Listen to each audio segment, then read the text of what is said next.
Strike rate आणि क्षमता हेच जागा वाटपाचं सूत्र. 8 ते 10 दिवसात जागा वाटप. नोव्हेंबरच्या दुसऱ्या आठवड्यामध्ये निवडणुकीची शक्यता.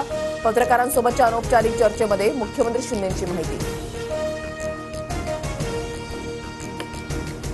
वरळीमध्ये गणेशोत्सव मंडळांच्या भेटीदरम्यान आदित्य ठाकरे आणि संदीप देशपांडे आमने सामने. संदीप देशपांडेंनी हाक मारताच आदित्य ठाकरेंकडूनही प्रतिसाद. दोघांकडून एकमेकांची विचारपूस. पंतप्रधान मोदींच्या हस्ते आज महाराष्ट्रामधील 3 नवीन वंदे भारत एक्सप्रेसचं उद्घाटन. मोदी व्हीसीद्वारे उपस्थित राहणार. उपमुख्यमंत्री अजित पवारांचा मुंबईमध्ये गणेश दर्शन दौरा. अजित पवार लालबागचा राजा आणि चिंतामणीच्या चरणी गेले.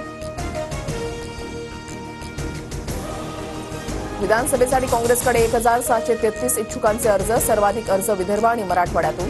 गुणवत्तेच्या आधारे उमेदवार निश्चित होणार.